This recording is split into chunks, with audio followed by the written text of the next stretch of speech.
Hello and welcome back. I'm glad you've stopped by.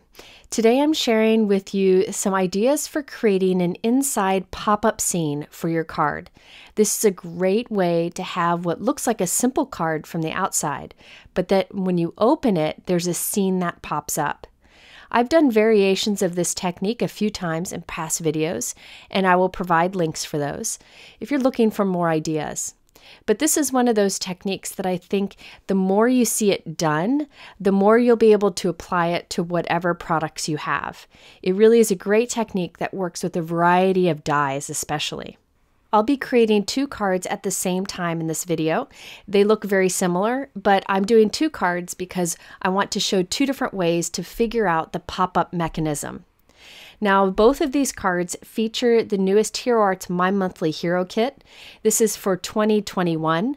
Now, these kits are one of those that once they're gone, they're gone. The reason I always like to use these kits is the value is so high. So the value is over twice the cost, which I think is a wonderful thing they offer. And the products in the inside, most of them can be used over and over again. The 6x8 stamp set and the coordinating dies I will be focusing on today, but notice there are other fun products in the kit that I can use again in the future. Now, I also like the Hero Arts kits because they have such unique offerings. The theme's very different each month, and I thought this reading theme would be fun for teacher cards, but also just to give cards to our friends who like to read, and for Lila, who's a big-time reader, to give to her friends. Okay, so let's get started. Again, I'm focusing on that stamp set and coordinating die. I stamped the large tree and I colored it quickly using Copic markers. You could color it however you want, and then I used the coordinating die to cut it out. I created two because, again, I'm doing two cards today. I love all the playful images inside of the tree. This is a large tree. You can see it fills a 4 1/4 by 5.5 inch card very nicely. However, I want this tree to pop up when I open it, and when it's closed, it's going to shift over a bit, and I want to make sure that it doesn't shift over to stick out of the card. So I need to make my die cut not so wide. So I'm cutting a little more than 1/2 inch off of the left side of both of these die cuts. Now, if your die cut is smaller, there won't be a need to cut any of it off, but this, again, is a really wide tree. So I'm going to cut a little bit off here, and you'll understand later why I'm doing this. It's just part of the process to make sure it doesn't hang out of the card. So it'll pop up here, and when I close it, I don't want that tree to shift over and hang out. By cutting some off, it won't. So really, you could use any die cut here. It can be a stamped and colored die cut like this one, large or small, it doesn't matter. I'm going to show you how to do this card so you can use whatever you have. Next, we need to create two cards with a window cut in the front. For one of them, I'm using the new Hero Arts book window die. I thought this would be great to go with the theme of the card, but you could use any circle, square, or window die that you may have. Even oval will work. Hearts, stars, anything that has an opening that's smaller than your die cut. Okay, so I have my 4 1/4 by 5.5 inch white note card, and I have it open. I am temporarily taping that die to the front so that I can run this through my die cut machine and create a window. I used my die cut there to kind of plan where I wanted the opening to be so that the nice part of the tree will be showing when the card is assembled. Next, I'm just going to test it out. I'll put my die cut on the inside, and remember, I'm going to kind of scoot it over there a little bit and make sure I'm happy with the placement. When doing cards like this, I like to check the placement as I'm going, so if I need to make some adjustments, I can before the card is done. Okay, now I have my second card. This is, again, a 4 1/4 by 5.5 inch white note card, and I'm planning where to put a circle die on this one. So the window for this one is simple circle die. So I'm placing it kind of towards the top center here. I'll put some tape on it, open up the card, and run it through my die cut machine. So now I have two window cards, one using the book window die and one using a circle. So let's test this one out. I put my tree right there in the middle, and I'm happy with it. So I know I can keep going with making these cards. Okay, now let's do the pop-up feature for this particular card. I'm going to show you all the steps so that you'll be able to figure out how to do it with whatever die cut you have. So I'm centering this in the inside of my card so that it's positioned where I want it to be when the card is closed. I'm holding it there. Notice the left edge of the tree is about 3/4 of an inch from the crease of the card, and that's fine. So I'll do a little mark there. So right along that edge, I'll do a little bit of a pencil mark. That pencil mark is about 3/4 of an inch from the crease of the card. It doesn't have to be perfect. You just want usually between a 1/2 inch and an inch of area right there. 3/4 of an inch is perfect. My next card will be a little different. Next, I need to create the pop-up mechanism. So I have some white cardstock here. This happens to be a lighter weight cardstock. It's only 80 pound, but you can use whatever you have. The length of this cardstock piece really doesn't matter. Mine happens to be 5.5 inches, but the height, you want to make sure that's less than the main part of your die cut. So notice the height of that white cardstock is less than that cluster of leaves there at the top of our tree. Now we're going to add several score lines to this. I'm first going to make pencil marks so you can see. Bear with me, this will make sense once I'm done with it. My first pencil mark I usually like to make at 1 inch. It's just a good starting point. Onto that 1 inch, I add 3/4 of an inch because that's that dimension that we came up with for the inside of our card. Then I add 1 inch again. Then I add 3/4 of an inch again, and then 1 inch. So I'm alternating between them, and I'm going to write them here so you can see. So again, the 1 inch starting point is just a number I pick. I just think it makes for a nice sturdy pop-up feature. But in the end, you really can change the dimensions, just alternate. So let me score these and then I'll write those numbers down so you can easily follow them. So I'm just scoring along the little tick marks that we made. Now I'll fold along each of these and you'll see it forms into kind of a box. Now I have a little bit extra there, so I'm going to cut that excess off the end, so right along that last score line. And now we have our pop-up feature. But let me write the measurements on there for you.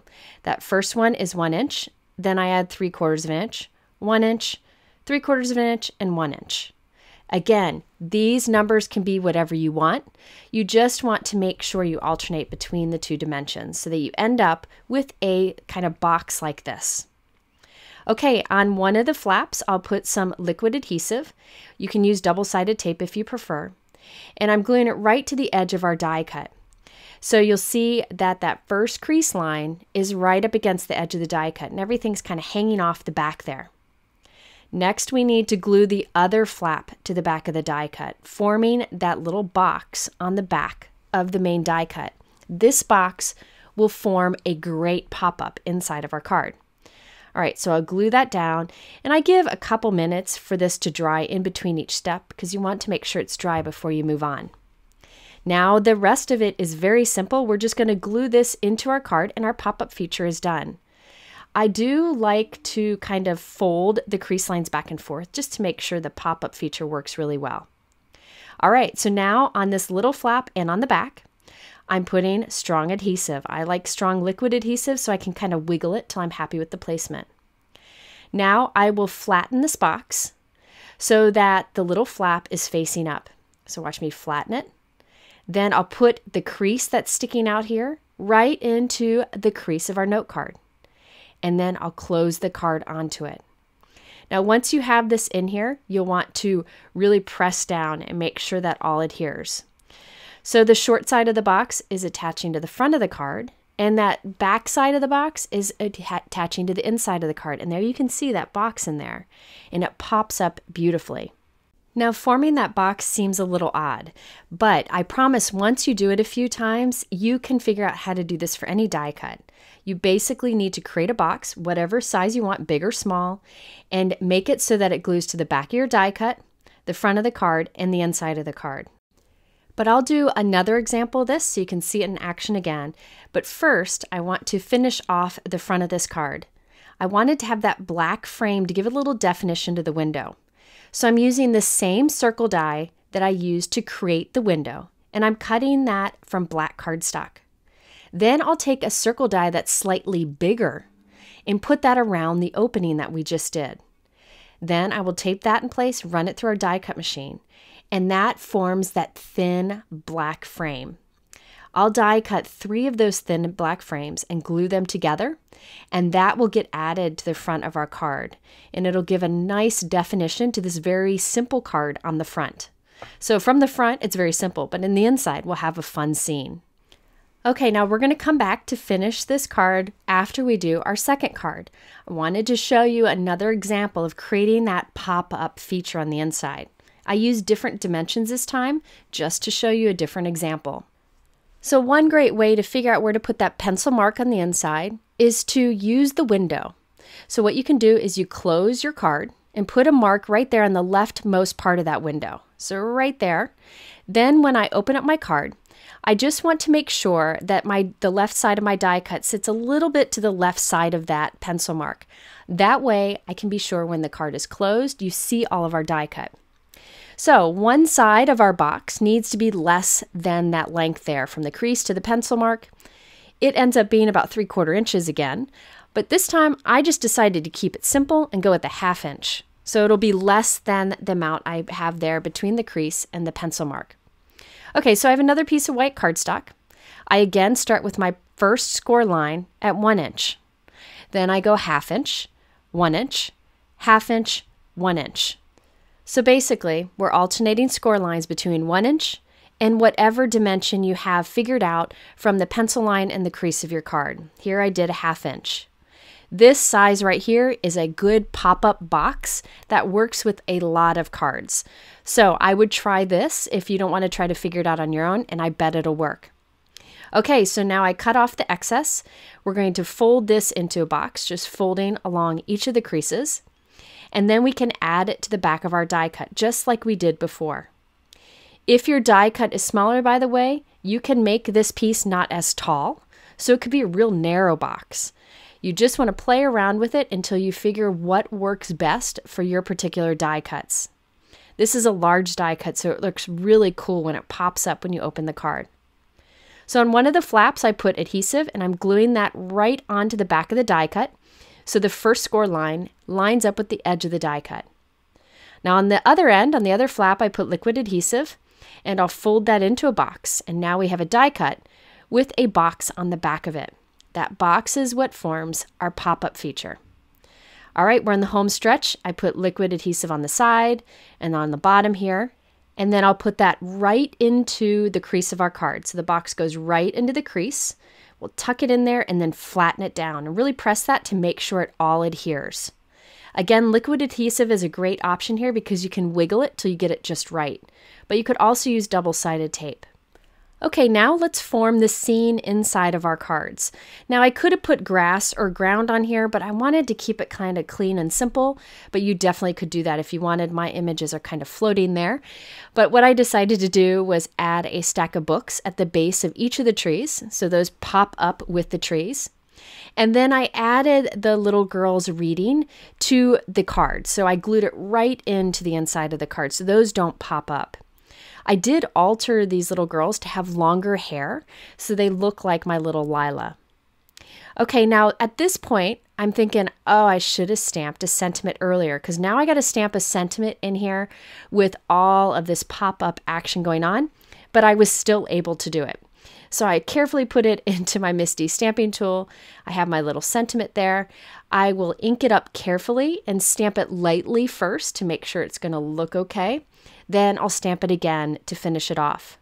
I figured if I messed up at this point, I would just stamp the same sentiment onto a circle and glue it on top and no one would ever know. But it turns out that it worked okay. So I was able to stamp that in there. Might have been easier to do with an acrylic block, but next time I'll try that. Let's next look at the sentiments that I used on the front of the card. For one of them, I used this quotes stamp set. I like the one that says, "Every moment is a fresh beginning." I thought that went nice with a birthday card. Then for the other one, I used this super cute stamp set. I love all these tiny little images. Those little worms are so cute. I think it'd be fun to do a stack of books with him sitting on top. But I just chose this small hi friend. These little sentiments work great on small die cut hearts. So here's what I have. On the left, I white heat embossed hi friend on a red heart die cut and added it right onto the tree. The other one, I did a plain red heart die cut. Put that right in the center of the tree, and I covered it with some shimmer pen and glossy accents for shine. And on that one, I stamped one of the book quotes on the bottom of the card, right underneath the window. I also like to stamp my envelopes to match, and there are 2 new background stamps from Hero Arts that are great to go with these book cards. So I have a red envelope here and I'm masking off everything except for the flap of the envelope. And then I'm using this new background stamp from Hero that has small text, super small text. So you could stamp this on any themed card. It really doesn't matter. And it just adds a little bit of interest. This would be great as a background, but it also works well on an envelope flap. So let's take a closer look at these two completed cards. And then I wanted to talk about some other ideas. So here, when the card is closed, it's a very simple design. I love all those little images in the tree and that simple hi friend right at the center. But when you open it up, you have this fun scene. As you open it, you see that tree kind of move forward and you see the pile of books, the fun sentiment, I love that sentiment, and the little girl laying underneath. Again, I did alter that little girl so she had longer hair. I might go back and add grass and maybe a pillow under her head. I don't know. I kind of like the simple version. Another thing you can do with that little girl image is have her lean up against the tree instead of on the ground. Here is our other card. Very similar design. You still have that pop-up tree effect, but I used a specialty window die. I wanted to show that you could either use that or a basic shape like the circle. Now on the envelope of this one, I used a book stack stamp from Hero Arts to stamp on the flap. I just thought it'd be fun to change that up. And on this one, I have the little girl laying down. I gave her long hair too and used a birthday sentiment. Before we go, I wanted to talk about some other ideas using some of the other Hero Arts products that came out that have this book kind of theme. On the left is the stacked books die. I think it'd be fun to make a bookmark out of that and add it onto a card. I'll link here to a bookmark card video I've done that would work great with this die. There is also the typewriter die, which I think is super cute. I think it'd be fun to put him on a circle and do the pop-up feature that we did today. And last but not least, Lila and I are super excited about this set. It's a 4x6 stamp set and dies that come together. The dies create a library pocket and library card. Then you can stamp on the card things like overdue for a well-deserved hug or a belated birthday overdue to create a fun and playful book-themed card. We plan to do several of these and also include a gift card in the pocket to give to teachers. I just thought that was a really fun product that I wanted to share with you. All right, there you have some ways to create a pop-up scene inside of your cards. I love that there's a window on the outside that just gives a little peek to what's happening on the inside. If you're interested in these products, I always link them below in my YouTube description. You can also head to my blog for much more information. In the middle here, I'll link to 2 other pop-up type of videos so you can get more practice seeing how to put these together. I appreciate you watching and spending this time with me today. I'll see you soon with another video and have a wonderful week.